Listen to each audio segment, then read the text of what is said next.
Welcome into another episode of Behind the Wheelhouse on Trucker Talk Radio. I'm your host, John Vogt, and my co-host is Justin Holden. Today, we are excited to welcome in Derek Birgin and Matt Griswold, owners of Destination Transport. Derek and Matt, thanks for joining us. No problem. Thanks for having us. So, Derek, let's talk. Let's just get right into it.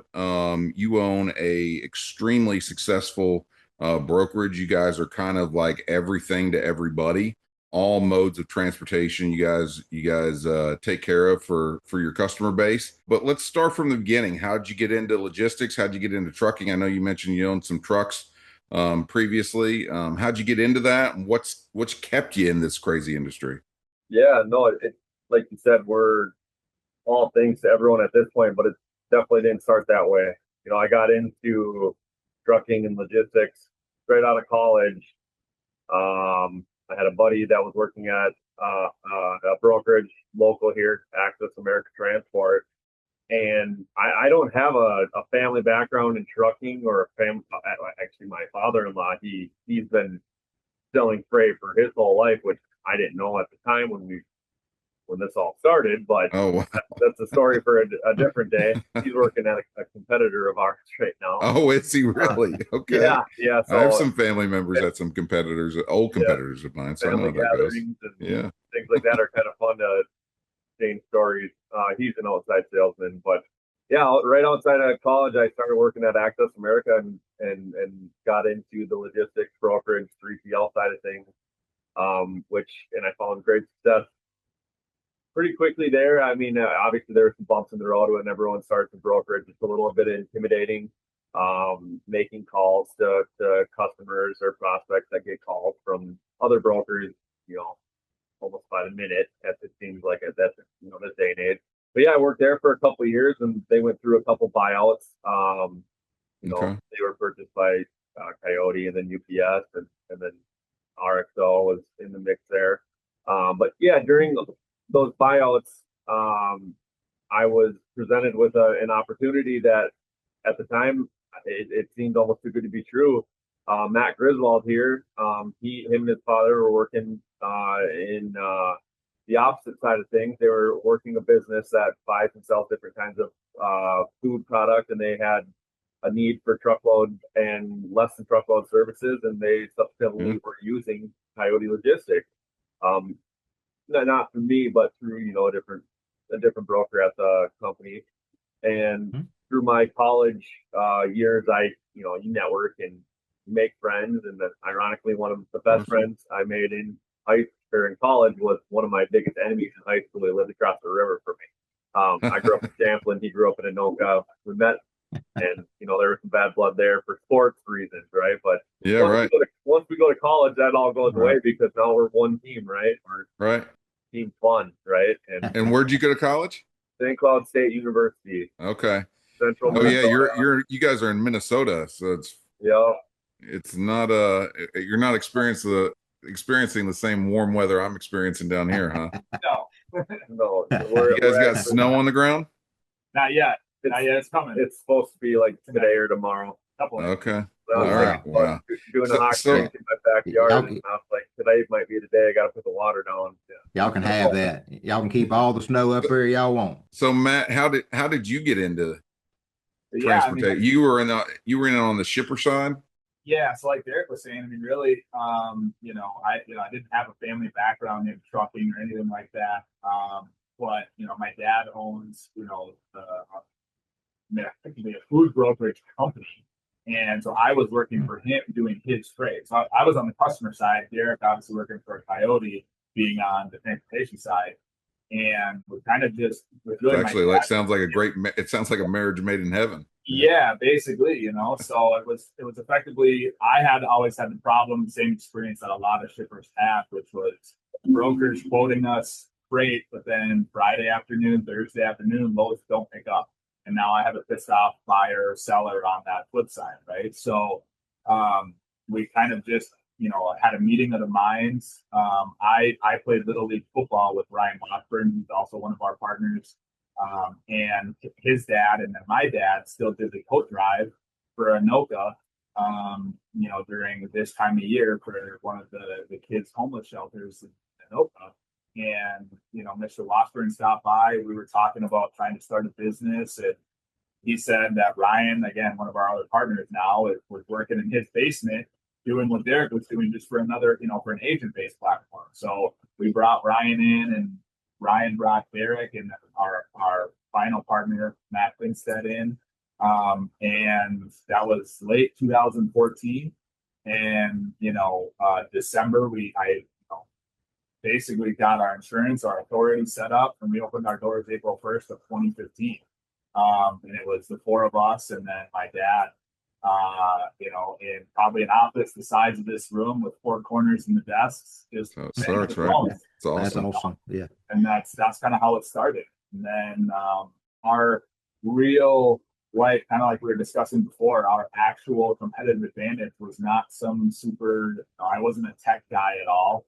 It was just a matter of, it was me and Derek and Ryan and Matt. And, it was just a matter of, let's just do what we say we're going to do.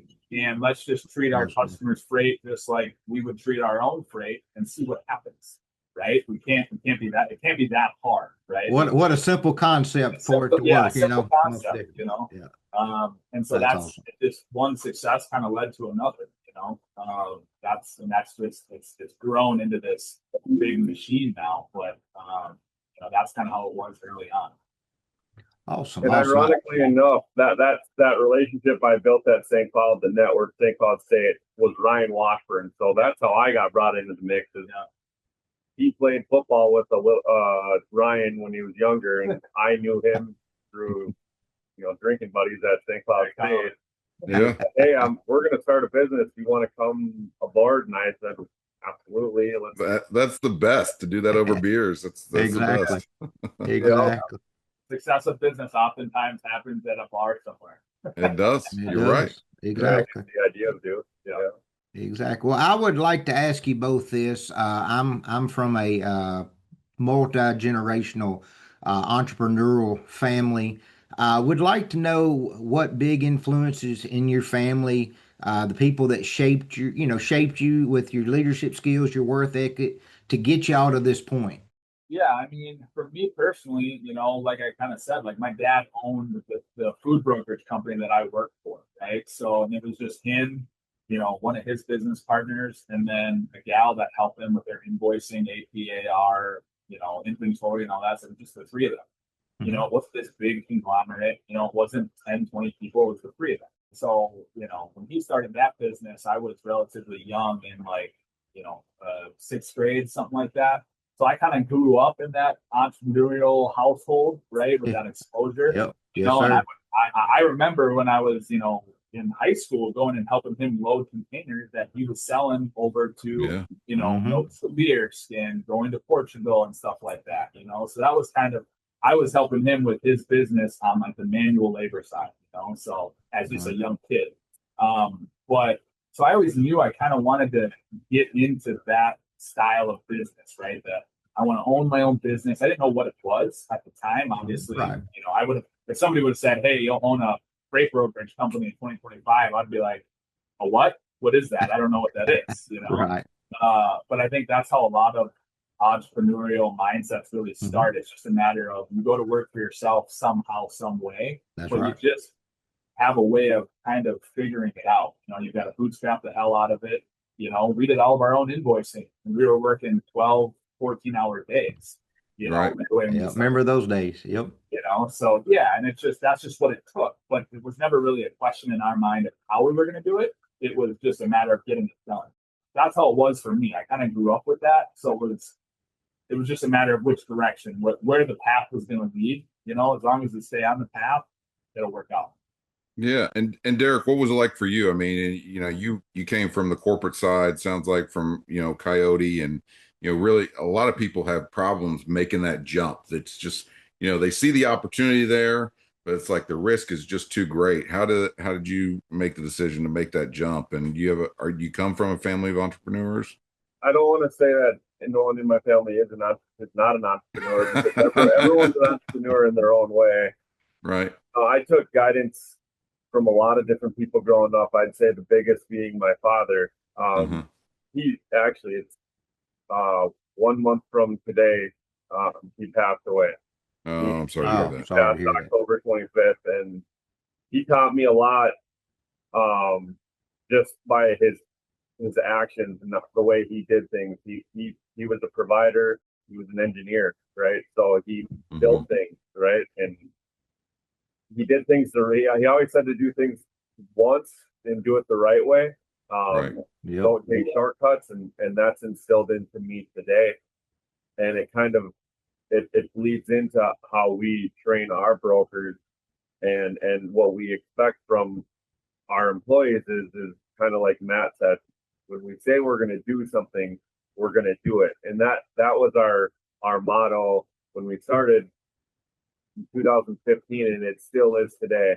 I don't know how many customer visits I've been on, or cross prospective customer visits, hundreds, where we've been told, well, you guys may not be the cheapest, but when we need something moved without issue, it's destination transport, which makes me very happy to hear, but also it confuses me because I think all freight is important, right? No, it That's speaks right. to your success. That's You right. know, Most definite. Yeah. so but I would rather be known as a brokerage that can be reliable and that delivers on what they say, because everyone claims they are. But to hear it time and time and time again from our actual customers kind of validates what I'm saying, is that we're not just one of the names in the game that provides a cheap rate and an okay service. And we provide market rates for both our customers and the carriers. And if we say we're going to do something, we do it. And there's no questions asked. We have to take a loss, we do it. If there's some sort of issue that is out of the ordinary, we resolve it. Right. What brokers are, and what a lot of people don't understand, is it's not as simple as posting a load on the load board, booking a truck, and it picks up and it delivers, and all is well. There is a lot that goes That's right. into finding a customer, earning an opportunity, booking a driver, vetting that driver, dispatching that driver. I mean, there's so much that goes into it. Yeah, problems And, along the way, right? I mean, Oh, yeah. and yes, and that's where that the problem solver characteristic of things come in, is we don't know. We could train our brokers for every situation, and then they'll go out on the floor and it's the Wild West. And Yeah. especially in recent It is. years, and I'm sure we'll get into this, but freight has changed immensely mostly Since since COVID. COVID. Yep. But yeah, the last 4 years have been a wild ride, um, adapting to the needs of you know uh, better vetting of carriers, and claims, and freight fraud and theft, and a plethora Yeah. of things. It's a different industry now than it was when we started. Right. Right. Most definite. Well, so let's get into destination and kind of give us the rundown. Kind of, tell us what you guys specialize in, what's your mission, what makes you a different 3PL from anyone else. So, like we said before, we started out our grassroots of it all is over the road truckload and LTL services. That's where all brokers essentially start, is the typical over the road. Uh, any customer you can get your hands on that is willing to trust you with their freight. That's where we started, right? Right. And that kind of evolved as our customers started asking us, well, do you offer LTL services? Do you offer intermodal? Do you offer ocean, yeah, international, steamship, ocean liner, full container loads, less than container loads, air freight? And over the years, we've been able to learn and adapt to all of those different mediums of transport. So our customers don't have to, let's say that most of our customers are predominantly over the road trucking in domestic, lower 48 and Canada. But when Right. they do have those 10% of their shipments going LTL or international, we wanted to be there so that didn't open the door for another brokerage, kind of weasel their way in. right? So Right, we right, of became a course. jack of all trades. Yeah, one-stop shop. It's you know, That's it. that's really not as common as most people would think. I mean, a lot of people stay away from drayage, they stay away from international, they focus on full truckload, and that's pretty much it. That's their bread and butter. I mean, I Yep. remember when I started at TQL, they were like, there's no way we're touching LTL.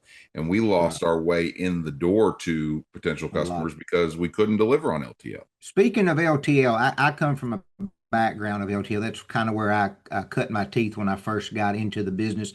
Even from the side, I was on both ends, from a customer and a salesman. Could you talk? Could we hopefully have a few customers out there that might be interested?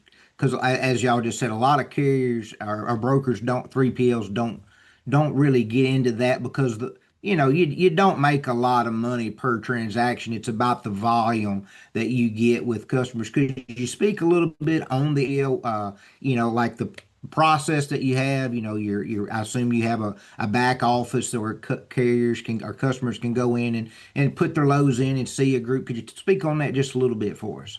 Yeah, I mean, we're actually, it's funny you said that, we're talking about it. We're actually just going through an, what we would consider a big upgrade right now in our infrastructure from an LTL standpoint because it's grown so much.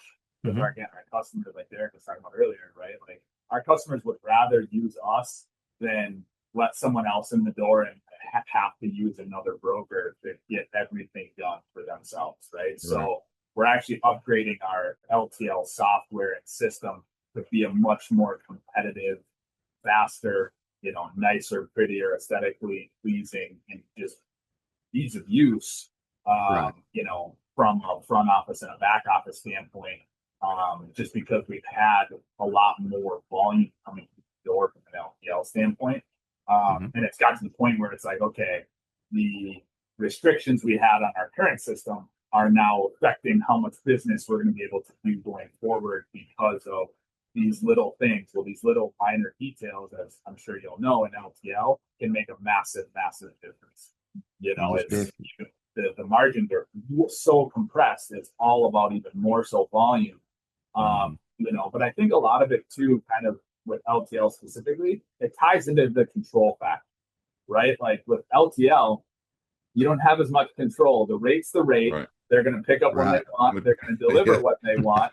And if they damage stuff, sorry, right? We'll give you 45 cents on the dollar, right? So a lot of our angle is try to help customers with the problem LTL, whether it's partial or whatever that is, but trying to create maybe even other solutions, right? Of instead of trying to expedite an LTL, and if it's regional, you know what? Let's throw it on a box truck because a pissed off customer is not worth trying to send it LTL, right? So how can we be a different solution provider and actually give our customers, hey, you're paying us to be the expert, so let us be the expert. Let us help you with your shipping operations. And help with the entire supply chain. Yeah, exactly. So that way, because then again, we're driving not just a dollar value on, well, we're paying destination X profit or X margin, right? Now we're actually increasing intrinsic value, which for our customers, that's better for their business, right? If we're a valuable value add to their ops, well, now our business relationship is strong. So I think that's particularly important when it comes to the LTL side. And that's why we're making the big investment that we are from an internal infrastructure standpoint. I agree. And customers appreciate that as well. There's a lot of carriers, brokers that use the same system they used 5, 10 years ago. And technology, as we'll talk later on, is such a big part of trucking now. Even small little upgrades, I think, makes a huge difference to your customer base, just for the simple fact of AI and things making it so easy now to do things that you want to, as a company, stay up. So I know your customers appreciate it, and it's good for new business, of course. So I know we've kind of spoke on it a little bit because y'all have really sold your sales very well on the high end, and I appreciate that. What is a good customer? If there's a customer that listens to our show that's looking for everything or just one part of what y'all do, what are the type of customers are y'all looking for? Well, a good customer is, well, in theory, someone that pays their bill. Really, because there is no. It's really true, though. Yeah. Yeah, there really is no such thing as good freight versus bad freight. All freight is freight, right? So what is a good customer? A customer is someone, that is willing to give us a shot, let us earn our opportunity. Usually that is coming in with a cheaper rate, showing them what we can do and following through with what we say we're going to do. Again, it all comes down to execution because a rate is only as good as it is if the truck comes with it. There's a lot of brokers out there that throw up paper rates where, and that's our biggest competitor right now is brokers just trying to grab market share by throwing out cheap rates and thinking that they'll earn the customer's trust and then eventually make it up in the back end. And that's a philosophy that works sometimes, but in theory, again, I go back to the reliability versus the price thing. I'd rather be known as the broker that can be relied on versus that's going to provide a cheap rate. If you want me to go cheaper, I absolutely can. But you got to understand that these drivers, if they know they're not being paid a fair market competitive wage, they're not going to give you the service that they could. Not to say that that they're going to pull or intentionally do that, but it's just drivers deserve to be paid fairly and based on how we operate. That's very important to us. Yeah, let's talk about that a little bit because you guys are a little bit different on the broker side. Most brokers don't have experience, managing assets, managing trucks. Talk about your experience a little bit about that, your background, how you had previous background with a trucking company, how you understand what, the importance of driver relationships and carrier relationships, and you understand what these drivers go through on a daily and sometimes an hourly basis. Yeah, no, we really got the firsthand treatment. It was about 8 years ago. We started Mint LLC, which is a trucking company that we ran for 7 years. And one especially unique thing about running a trucking company in Minnesota is the weather. We ran open deck, right? Flatbed. Well, we started flatbed. We started as flatbeds and about a month into very quickly transitioned. A month into throwing tarps. Our driver said, "Wow, man, because in negative what 20-degree weather." Yeah, we started Jan 1, right? So Oh wow! Yeah. So sometimes negative. You didn't even get them warmed up a little bit. You just go right into it. Yep. The first tarp load was fine because the tarps came out of the box, they were warmed up, and they just pulled it over the freight like butter, right? Well, after hauling a load and getting snowed on and road salt, and that quickly evolved into, hey guys, would you guys consider buying us Conestogas for these flatbeds? So no joke, within 2 months of doing the flatbed with tarps thing, we decided to throw Conestoga kits on our 3 trailers. And our drivers appreciated that more than you would ever know. I mean, just imagine having to, these tarping a load. Again, drivers do not get the credit that they deserve because it's not like tarping your utility trailer with your blue tarp from Menards or Fleet Farm. These tarps are thick, they're heavy, they're large. Sometimes you need a forklift to get them up on top of the freight just so you. And they're nasty. And they're nasty. Yeah. Oh, they're used day in and day out for years and years. They're expensive, right? So you try to do your best to take care of them, roll them up, keep them dry, keep them away from road salt and things like that. But especially in the northern states, it's impossible. So yeah, no, we have that perspective that a lot of brokers don't have. Is we ran a trucking company. I actually went on with ride-alongs with our drivers and load freight, tarp freight. Learned how to use. I did not drive the motor vehicle because I did not have a CDL. I'm not going to incriminate myself. But even learning such things as like learning how to drop the landing gear and detach the truck and pulling back the Conestoga and strapping down a load. A lot of brokers don't understand what really goes into it. It is a lot of work. So when we have drivers calling in on loads and they're asking for more money, we do our best to provide them with a fair rate. And again, the first thing I gotta say is brokers do get a lot of flack for trying to sell freight for super cheap, but because freight rates aren't set by brokers. They're not set by shippers. They're set by the market. They are. They are. But sometimes the market is cruel. I'll be the first to admit that. Where we know when we were booking loads for our trucking company, we knew some brokers had tons of money in their freight and they just weren't willing to share it. That's where we kind of have that a little bit more sympathy and empathy for drivers. Is if we can shed a few more bucks, keep them a little bit, happier, and we still make a fair margin, our customer gets a fair price and they get a fair rate, then it's a competitive transaction and all parties are happy. Right. But a lot Everybody of these brokers, they get hired and they're told, try to quote your customer as high as you can, get the freight, pay the truck as little as you can, and create as much margin as you can for yourself. Well, that's really not sustainable for all three parties. It's sustainable for you as a broker, but there's more than us involved in this industry. And I guess I'm not trying to talk ourselves up and make ourselves look like philosophical, No, you're right though. I mean, it's really important that, I mean, you can only rip off a driver so many times, and then you're either going to put them out of business or they're going to go elsewhere, or they're not going to take care of your load.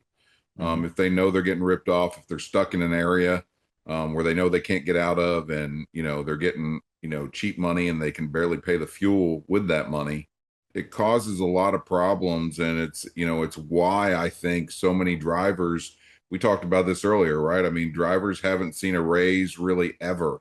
They kind of go in ebbs and flows, and it's usually like it's a 2-year cycle, 2.5-year cycle. And I think COVID didn't do drivers any service. I mean, it paid them a lot of money, but it also, they kind of got a taste of something that they'll never get a taste of again. And rates were really high and then they went really low. Yeah, absolutely. Everybody forgets what the rates were like really in March of 2020. They shot up in May, June of 2020, and but March of 2020, everybody was thinking like, what's going to happen to my, I'm not going to be able to pay my bills. And then all of a sudden it just shot up. Yeah. And I mean, it was fast and furious too. We were all kind of looking at each other in March of 2020 and like, how can this load be going for this cheap of a rate? Right? Yeah. I remember having a conversation Easter weekend with my wife on 2020, and I had 65 trucks running, and I was like, I don't know how we're going to make it. I don't know how we're going to make it. And a couple months later, just the light switch flipped, and it was short lived. Because it was. It's been to slow bleed back down over time. It really was. And even I remember in 2022, I was at a truck show and I was talking to what I would consider a market expert. I was like, how long does this have to go? And he said, we've at least got another 1.5 to 2 years of this. And like maybe 3 or 4 months later, the bottom just dropped out. Yeah. One thing I want to bring up too, for like, Justin's question, about like the customers, I think it ties into this exact what we're talking about from a carrier perspective too. Like it's full circle for us, right? So like, what do we look at from like a good shipper standpoint, especially now when fraud is what it is in the market? We look at, do the shippers and customers actually give a damn about their shipping operations? Yep. And they help us verify the trucks that we're sending in? Because it's as good and as nasty as our vetting procedures are, trying to really utilize the best carriers that possible, right? We want the shippers and the customers to verify, hey, I think it's going to be Derek's trucking going in there. Please make sure it's Derek, it's his trucking. You've got a $250,000 load of whey isolate going on the trailer, right? And please make sure, and so that's a big, especially now as we go into the future, trying to find those shippers and those customers that actually will work with us on, hey, how can we protect your freight? And that's why we're going to use Derek's trucking, because he knows what he's doing. His drivers, 5, 10, even if it's just him, we're going to pay him a higher rate than what that says we should, because he's better than everybody else. And because then that way we can give you the service that we say we're going to give you. We just want you to verify he is who he says he is, he checks it. Right? Yeah. And make sure that, so it's both, right?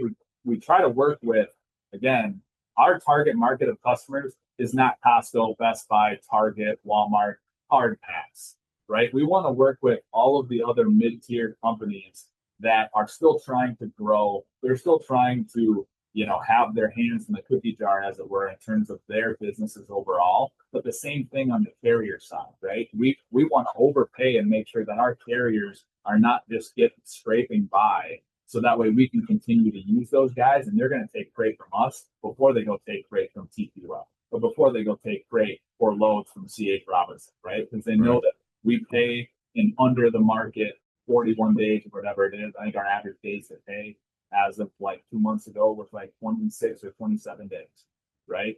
And like when Derek and I started, we're writing checks every Friday for our carrier. Or day was 7. Well, sometimes it was 1. It was like if you did a load Thursday and you sent your paperwork to me, we were doing the check run. That's how you build a reputation. Exactly. Yep. And we want that to be the same. Now, obviously, from a cash flow perspective, we couldn't do that now, but we've always said we're not going a day over 30, but because we allow quick pay and some of those other options, it's our days to pay is under, right? And we want that. We want to be able to work with the best carriers, the best shippers and customers, because then everybody gets along. And like Derek said, the customers are getting a fair rate, the carriers are getting a fair rate, and we're getting a fair margin for putting the pieces of the puzzle together. You mentioned fraud. Fraud is exploding in the industry.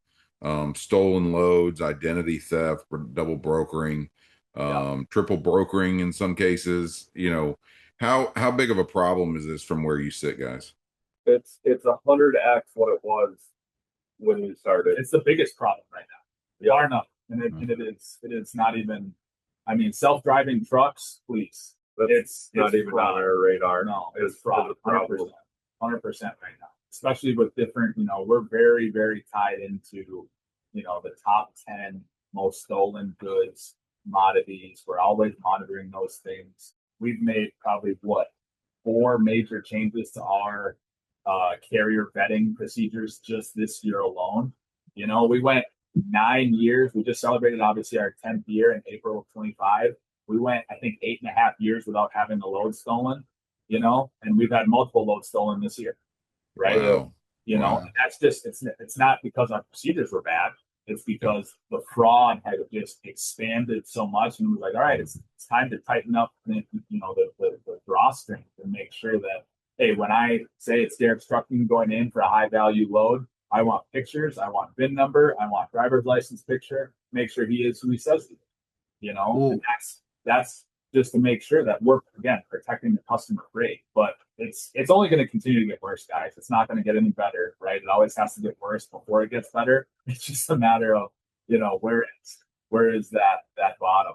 These criminals are very smart, and that no one really takes it serious when it first started happening, a couple years ago, and it just they grew with confidence, and then look, I mean, I hear stories all the time that trucks at a truck stop, 3 people get out, they go and change the sign on their truck, they get back in their truck and they pull off again. I mean, there's horror stories every day, and I talk to the carriers, constantly about it.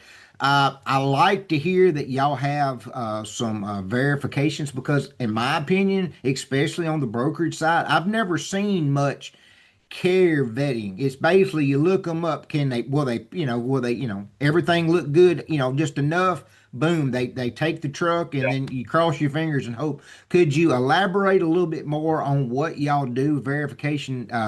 Me and Jonathan talk about that constantly, of what can be done, because I do think, as you say, it's only going to get worse, and then that means it's going to get better for them. They're going to come up with new ways, and we have to try to stay on top. So hearing that y'all have even just a more vetting than most carriers, to me, sounds like y'all are trying to get on top of it, which I wish more people would. So if y'all would, go into that a little bit more, I would be interested, and I know our listeners would be too. So about a year and a half ago, I'm sure you've heard of the company Highway. Mm-hmm. Have you guys heard of them? They're revolutionizing the onboarding and carrier vetting process.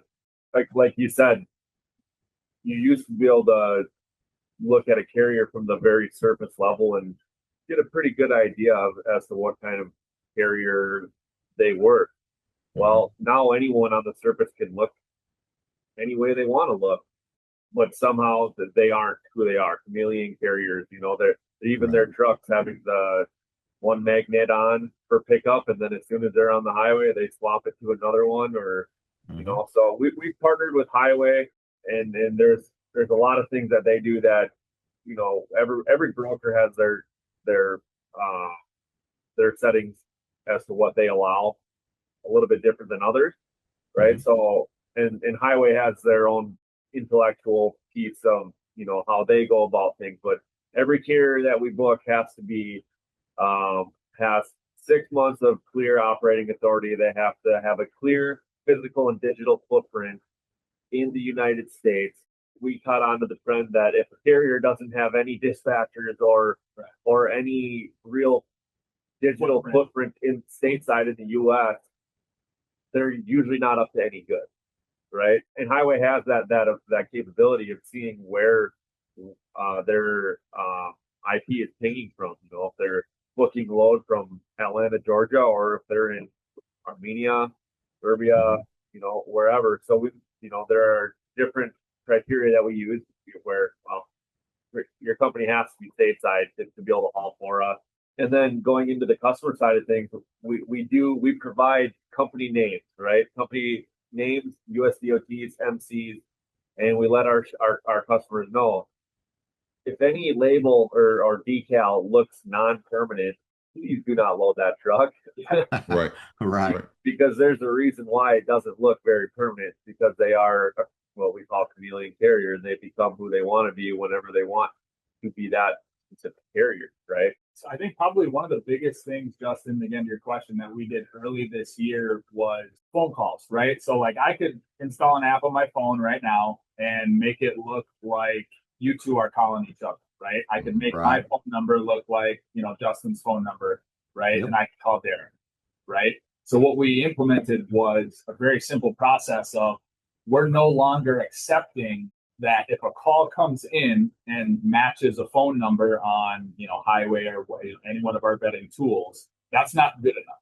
So anytime we started to book loads, or anytime you book a load, the broker had to call the verified phone number from Highway, right? And if it didn't go to where it was supposed to go, well, there it was. And we've had plenty of situations where people are trying to steal freight because they're spoofing their incoming phone number to look like something that is not.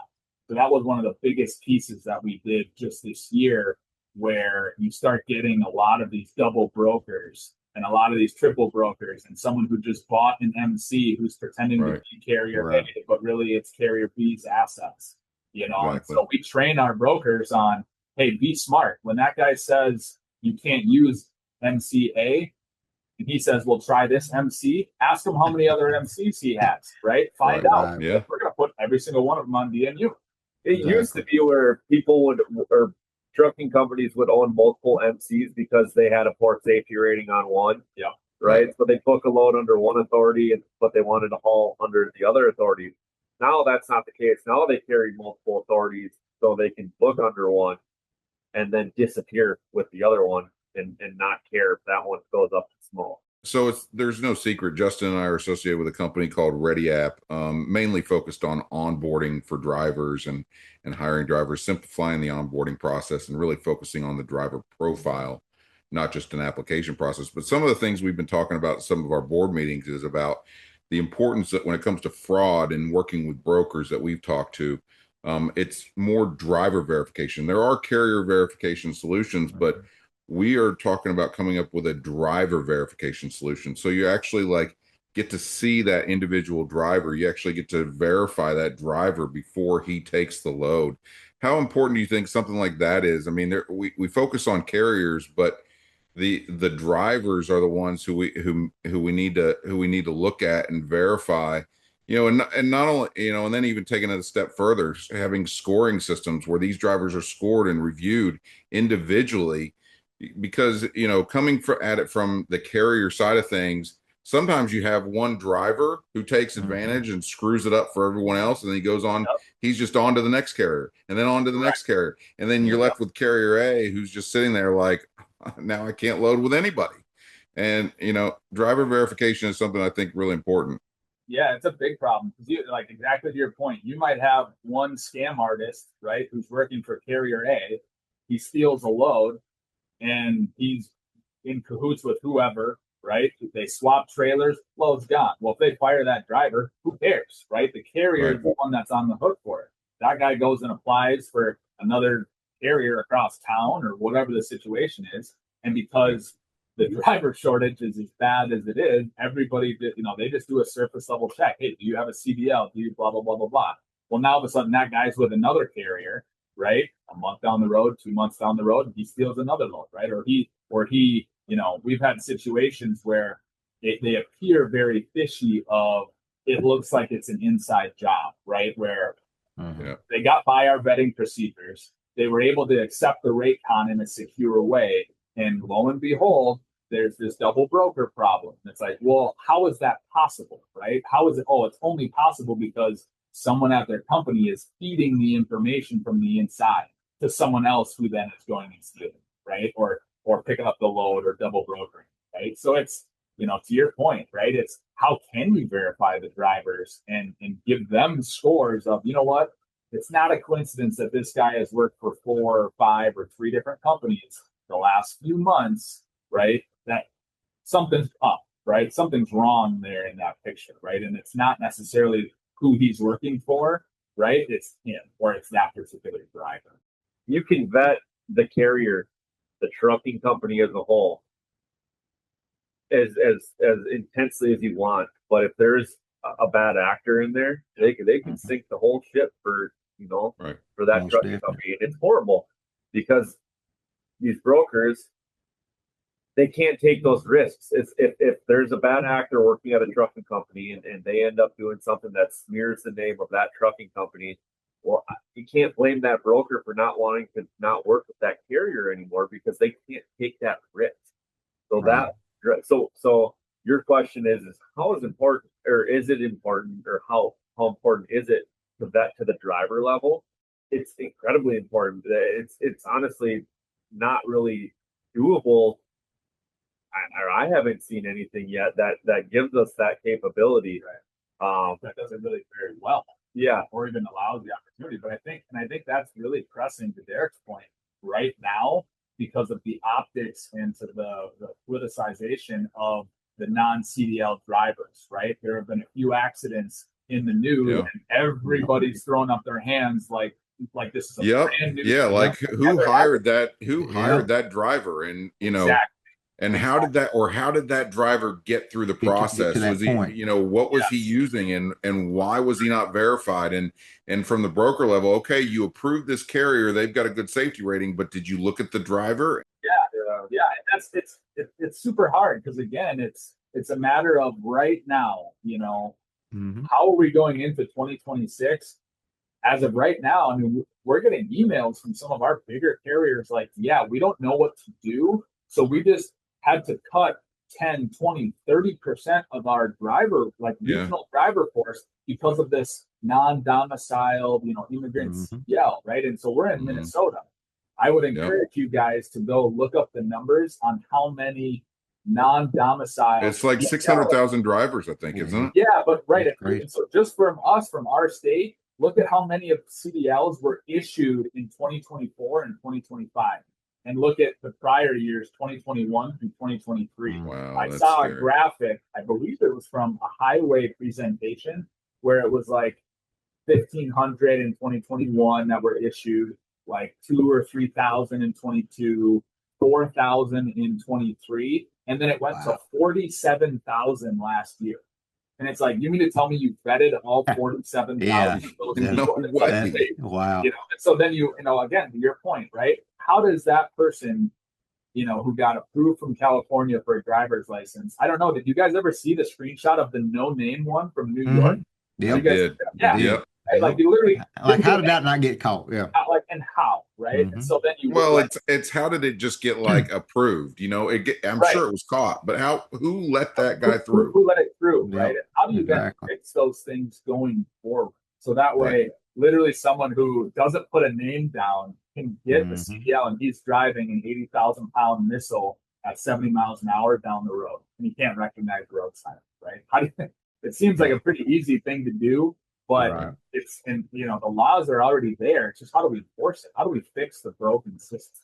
Right, Well, right. speaking with drivers, what would y'all think about? So, you have a do not use, that, when a carrier has a bad apple and you have to let them go, you can't use them anymore. That driver can just go to the next carrier next door and still pick up your load again. What do you think about there being a do not use driver If list? we could have access to something like that, that would be great, right? Yeah, And where you I can look and see that that driver is a problem, or hey, when you see that guy, you just know to move on. You don't waste your time because your phone's ringing again, right, for the next Yep, driver calling for that load. I think yep, there needs to be. I've always said I'm a big truck driver person. I try to fight for them as much as possible, but the bad apples have got to get. We got to get rid of them, and gotta get thrown out. You're I right. Yeah, I think there 100%. needs to be that as well, just There's, to save a carrier. Even when they go to hire them, they go, "Hey, nobody yeah, can even use them. We can't hire them." And there might be a rehabilitation for some of them that mess up, and you can get them back in a couple years if they do certain things right. But I just wanted y'all's opinion on that because I think that would be huge. Maybe not for the carrier itself of being able to keep working with you, but to keep from having that problem with that same driver all the time. benefits everybody, the Yeah. brokers, the carriers. I mean, that ultimately something like that as a tool that benefits everybody. Vetting Yeah. to the carrier level used to be good enough, but it no It's longer is. not. So what you just said, it it needs. I would love that. Yeah. I Well, I to would be able love to to vet continue you. the conversation after Yeah. the podcast for sure. Yeah. Yeah, honestly, I hope you do, right? I hope, because Yeah. again, like that's kind of where highway is taking off, right, in their respective category, because they recognize the need and they're putting pen to paper and technology and Mhm. creating a real solution that's driving value. Right. To your point, Justin, there isn't anything like that right now, and I deal with all the contract, and legal stuff for our company. And honestly, I think a lot of that has to do with legality. I think people have been far afraid for far too long to be worried about discriminating against a Right. driver, right? And it's like, no, we're not trying to discriminate Well, against that it. driver's hauling your load. I mean, they're Exactly, the ones that you're Yeah. discriminating against the carrier, right. but the driver is actually the one who's we talked about it even, Representative. it's Hmm. like an airplane, right? When you go to board a plane, they're doing that identity check. They're making sure that your license matches up with your face. They're doing, they're Yeah. doing screenings, and it's happening as a passenger on an airplane. It needs to happen as the person who's Hauling your. driving an 80,000-pound missile down the road. Exactly. So Did you call let them that too, or did you just pick that up? Because that's what I call them. That's what we oh call I it. I I'm Justin and I call them that all the time. I call, 80, yeah, Yeah. I call yeah. them 80,000 pound Or missiles. I say Yeah. or I say a missile on 18 wheels. I mean, Yeah, That's right. it. it Exactly. really Everyone's is. like, It's "Are you hauling missiles?" I'm like, Yeah. "No," but that's essentially what it That's is. It exactly is. what it is. Yeah. Yep. Most Let definite. let's get into tech real quick because we're running low on time a little bit, but I do want to discuss tech. AI is in every corner of logistics. Justin and I were just at the Mid American Truck Show in March and saw a lot of boosts with AI brokers using AI for rate negotiation, carrier matching, all this stuff. Technology in itself is really behind when it, in the trucking world and the freight world. But what do you see with AI? How's it going to impact your business, scoring lanes, predicting capacity, stuff like that? There's good AI for trucking and there's bad AI. As far as the sales process goes, a robot isn't gonna find you customers. It's not Right. gonna. You have to build rapport with your customer because again, they're giving you their product and saying, "Hey, we trust you with this," right? And if there's no human interaction there, and that's just all AI driven, it's that's not what we go for. So, like Matt mentioned earlier, our target market isn't the Fortune 500 companies that are shipping thousands of loads a day.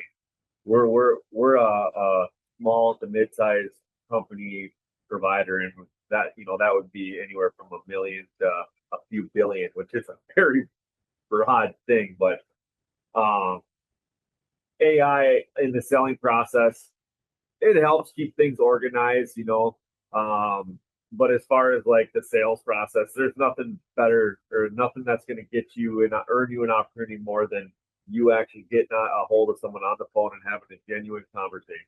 Yeah, building the relationship. Yep. As far as vetting is concerned, and driver, like you said, vetting to the driver level, I can't wait until that is. I mean, it sounds like it's something that you guys are working on, or Yeah, it's being worked on for they're sure. working on. Yeah. I think it's a, given our backgrounds, we see it as it's prioritizing drivers. So long, for so long, everybody, talks about the carrier, what we can do better to improve things for the carrier, what we can do better to improve things for the broker. And really, if it needs to start with the driver. Right. So, Yeah. we would definitely like to continue that conversation with you guys. Yeah, for sure. One, I think too, to continue on what Derek's saying, regarding AI, like I get nervous when companies come in and pitch us of, oh, hey, we can operationally make you guys so efficient, you can reduce your overhead and blah, blah. And I'm like, I don't want to reduce my overhead. Right. I want to make my people more efficient so I can keep my overhead, keep my people, and add more business. Add more business, right? Like I'm not interested in trying to cut heads, right? Like that's not, again, to Derek's excellent point, which is it's the human interaction, right? We've had so many customers and we knew it was going to go sideways, the whole like Uber really diving into like the self-driving trucks and being able to just book freight on an app. And it's like, well, what happens in that situation when the load doesn't pick up on time? You're going to call the 1-800 number at Uber? Good luck. Yeah, right. What happens when what happens when that truck goes rogue, right? And it becomes that 80,000-pound missile. We knew that was going to happen. And we had multiple customers that said, hey, we want to try it because we're getting pressured we understand. Here's all we ask. When Friday happens and Friday afternoon, that truck is not there, please give us as much time as possible to pick up things, right? And if you ask me for a new rate, my rate's not going to be what it was before because we've already booked everybody else, right? And we had so many customers come back because, again, to Derek's point, Matt, Derek, all of our brokers, we're better than everybody else just because we simply care. We give a damn about whether or not the loads pick up and they deliver on time.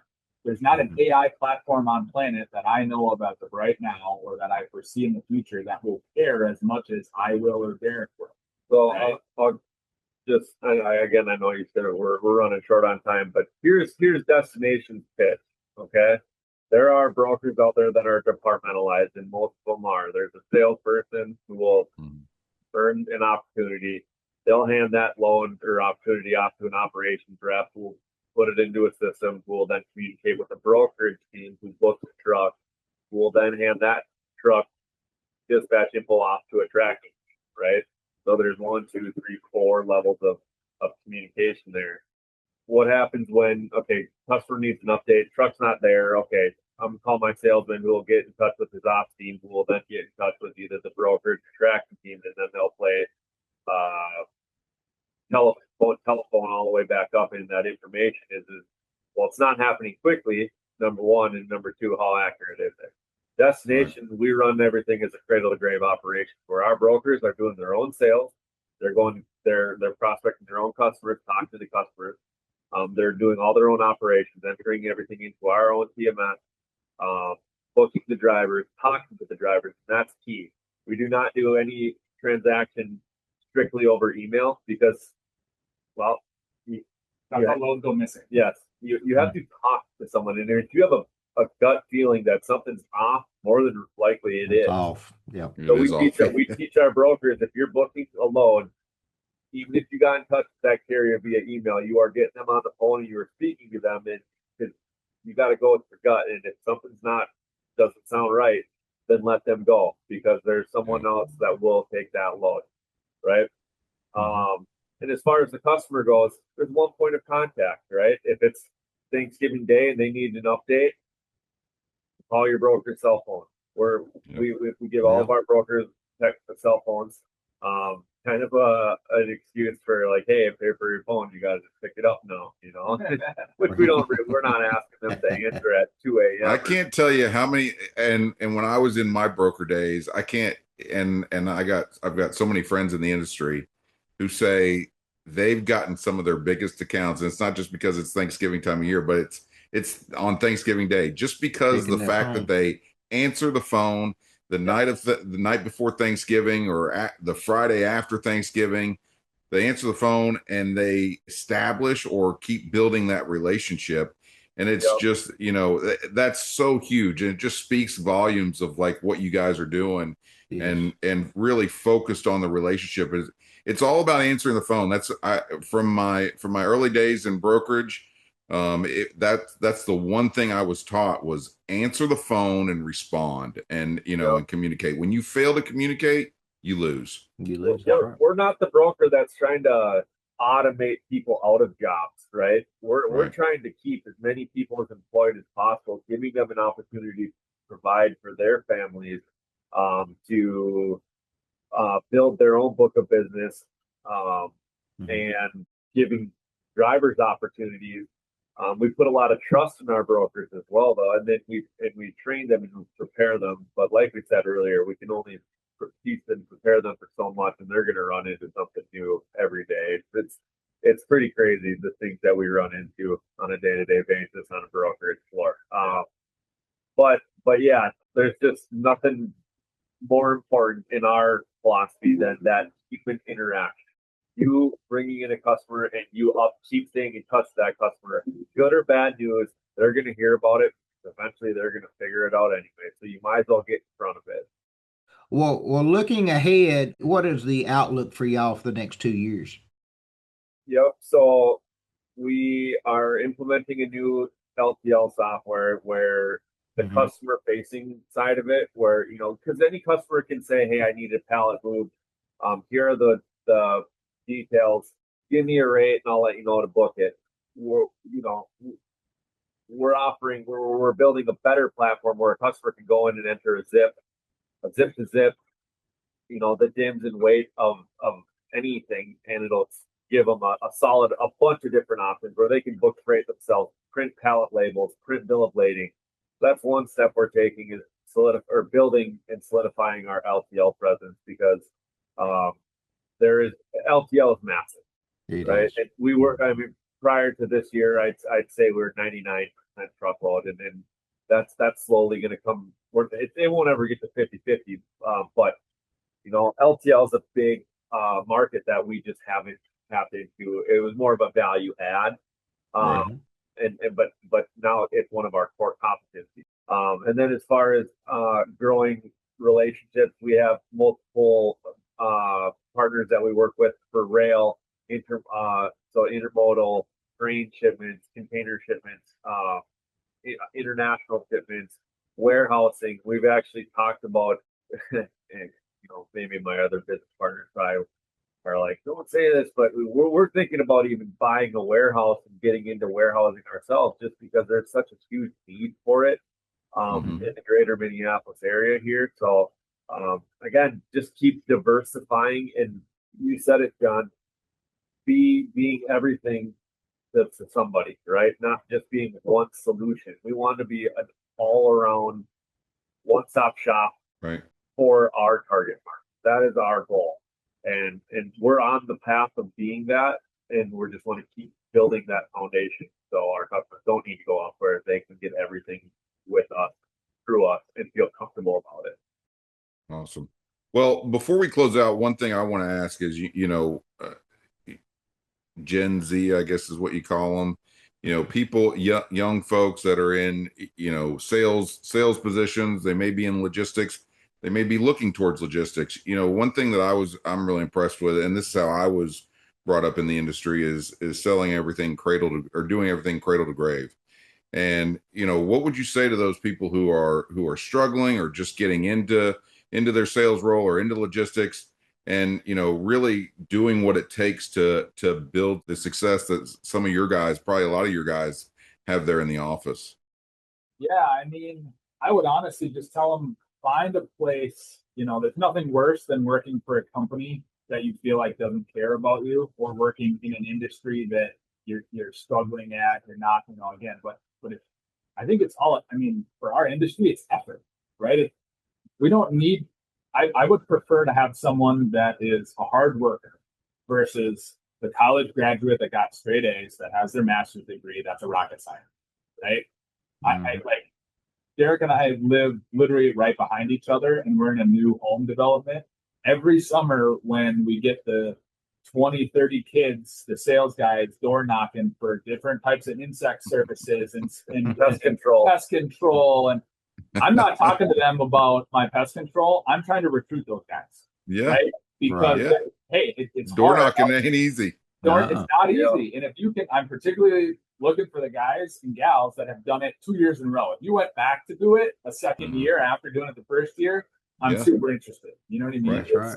So that's what I'd say, because I think, John, to your point, right, about the Gen Z, there's a lot, like how even we were all growing up and raised and whatnot in terms of like work ethic and what it takes. There's the process people, and then there's the doer. I want to find the doers, which are a little less abundant in kind of as the generations get a little younger. But I think it's easier for them to stand out because of just it's just a difference of age, right? And so I want to grab those young people, give them an opportunity, and just watch them go, right? We can train them, we can do anything we want.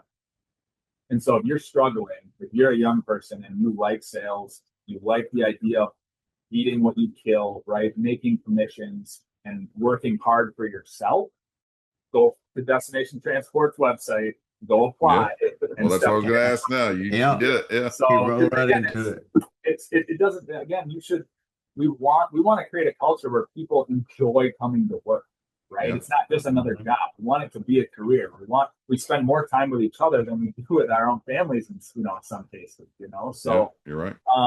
It's, again, it's the hardworking people that have a good head on their shoulders, and if that means you go to college and you figure out who you are, great. If that means you're straight out of high school, this year, Derek would back me up on this. We've hired more young people right out of high school, right? Or out of like community college than we ever have the years prior combined. Just because we stopped really looking for industry knowledge because we found a lot of people bouncing from broker to broker because they really can't get a footing, right? Yeah. This industry is tough, right? So my best advice for people wanting to get in this industry is you better get ready to take yourself out of your comfort zone. Yeah. Right. Because if you are going to wait for something to fall into your lap, it is not going to come. You need to take yourself out of your comfort zone and get used to doing that. Because if you're not going to, someone else is going to do it, and they're going to take your lunch from you. So I was a much different person in high school and college. I was very quiet, shy, reserved. And now I thrive at getting out in front of, our company is 130 people, and getting out and talking to them all at once and taking questions and taking myself out of that comfort zone. Because if you don't do that, how are you going to stand out? And you're never going to grow. Right. You and I are very similar in that regard. Yeah. I've always been kind of that very quiet and reserved, and, the opposite of my wife. And I always said my wife's name's Amanda. And every time I go to a networking event and I get all tense and I'm all like, oh, I don't want to go. And I'll just go home, or I'll go fake it and go grab a cup of coffee. I'm like, what would Amanda do? And, and that's, you got to do that. You got to get out of your comfort zone. You got to talk to people. You got to network. Building relationships is so important. That's what you just said. Networking and building relationships. Everywhere I look nowadays, the younger generations, they have their head buried in their phones. Yeah. They're not aware of what's going on around them. They're more worried about what their friends are doing, which is probably more of the same thing. What they're doing is just scrolling on social media. Yeah. Talk to people. If you're on an airplane, rather than watching a movie the whole way, ask the guy next to you, hey, where are you going? What do you do for a living? You obviously don't bother him if he's not showing any interest. Great point. I do that on every flight. Yep. Great point. But it doesn't network. I've gotten customers just from being in line at Home Depot. Like, what do you do? I actually work at a canning company that sells beverages. or I one of Yeah. my favorite drinks. I actually ended up going on their website and asking them like, hey, how do you guys choose your freight? And he was like, it's ironic to say that because we're looking for help. And I was like, okay, well, let's talk, right? Just because Yeah. I bought Yeah. their product and then I showed interest that way, they were willing to give me a shot. So take yourself out of your comfort zone. Ask people for an opportunity because if you're not asking, they're not giving. And it's a thing of numbers too. Just keep trying hard. Sales It is is. literally uncapped. There's not a lot of jobs that where you can, like I said, Unlimited. what you kill. You can make a ton of money being a doctor or a dentist or a vet or anything, a financial trader or whatever. But sales is truly the only career that is completely uncapped based on your efforts. And this That's right. industry, freight brokerage and logistics, 3PL services, it's very lucrative only if you allow yourself to make it lucrative. Right. 100%. Right. So Well, very well said. Well, how do people find you? Yep. So it's www.destinationtrans, TRANS as in Sam.com. We're in Osseo, Minnesota. You can look us up that way. We've got Really cold we're up trying there. to grow our presence kind of, online of social media, trying to gather that, that's Right. still a growing piece of our recruiting platform and stuff like that. But we, ZipRecruiter, Indeed. You guys are on LinkedIn. Yeah. Yep. We're on LinkedIn. Yep. Good. we're a very old school brokerage in a new generation of technology. Again, we're adapting and doing everything we need to stay relevant in an ever changing industry that is being dominated by big players, the TQLs, the C.H. Robinsons, the Echoes, those companies. But there's always going to be a need for companies like us where there is that personal touch, right? Where Yes. if you want to talk to your broker, you can get a hold of them with one phone call, one email, and they'll get back to us. We'll get back to them within 15 minutes, right? Guaranteed every time. Unless it's 2 a.m. again, that's okay. But as far as people looking for an opportunity, if they're motivated, they're driven, they want to make a good living, check us out. Go to our website, apply on Indeed. We have an internal recruiter. We're hiring 4 to 5 people a month right now. Talk to our HR recruiter, Steph Turner. She is the best. And I wish the best of luck to everyone in this industry. It's a lot of people don't even know what freight brokerage is, what a 3PL is. Well, 95% of freight in America is routed through companies just like us, but 100% of the freight is moved on trucks or those drivers. Those drivers are just as important as we are, and we kind of preach it to our brokers. Yes, we cater to our customers, but we also cater to our drivers. Without treating our drivers with respect and only treating our customers with respect, it doesn't work. It's got to be fair market transaction for everyone involved. Otherwise, it's lopsided to one side or two sides, and it doesn't work. Awesome. Justin? Yeah. Well, Derek and Matt, we appreciate y'all coming on today. We appreciate the great conversations and getting to know about both of y'all and the industry. But before we wrap up, I want to remind everybody about Gray Cross. They're our nonprofit that we work with, and of course, Ready App as well. Here to make changes within the industry with onboarding and verification. But again, I appreciate both of y'all's time today. It's been very insightful. Appreciate the understanding that y'all have for the business that I don't think is, as I said, it was a simple concept. I do appreciate that. I think it's a lost art in our industry, and I hope both of y'all the most success, and hope we stay in touch, and I appreciate y'all again. Likewise. Thanks for listening to Behind the Wheelhouse on Trucker Talk Radio, and we'll see you on the next episode. Thanks, everyone. Drive safe.